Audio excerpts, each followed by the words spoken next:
দিয়ে দিলাম তোমরা গুলি করো, গুলি করো। এখন এই আন্দোলন থেকে পিছু হটার কোনো সুযোগ নাই। প্রজন্ম হারার জন্য জন্ম হয়নি এবং এই প্রজন্ম হারবে না। আমি আমার ছেলেকে নিয়ে এসেছি, আমার ছেলেকে আমি সঙ্গে করে নিয়ে এসেছি। আসো, নর্থ সাউথ ইউনিভার্সিটি সোয়েট করলে আমি লন্ডন থেকে আজকে আসছি।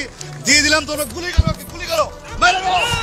চেয়েছিল মেধার ভিত্তিতে তাদের কর্মসংস্থান, তাদের পড়াশোনা, তাদের সব কিছু হোক। তারা কোনো রাষ্ট্র ক্ষমতার পরিবর্তন চায় নাই, তারা কারো ক্ষমতাচ্যুতি চায় নাই। তারা চেয়েছিল মেধার মূল্যায়ন হোক। সেই মেধার মূল্যায়ন চাইতে গিয়ে যদি আমাদের সন্তানরা বুলেটবিদ্ধ হয়, প্রকাশে দিনে রাতে হেলিকপ্টারে করে এদিকে সেদিকে যে কোনোভাবে আমাদের সন্তানকে হত্যা করা হয়েছে, শিশুদেরকে হত্যা করা হয়েছে, নিরাপরাধ মানুষকে হত্যা করা হয়েছে, নিরাপরাধ ঘরের মধ্যে বসে থাকে বউ যারা পরিবার আছে তাদেরকে হত্যা করে, ছোট ছোট শিশু যারা অবুঝমান পৃথিবীর আলো দেখেন তাদেরকে হত্যা করেছে। এখন এই আন্দোলন থেকে পিছু হটার কোনো সুযোগ নাই।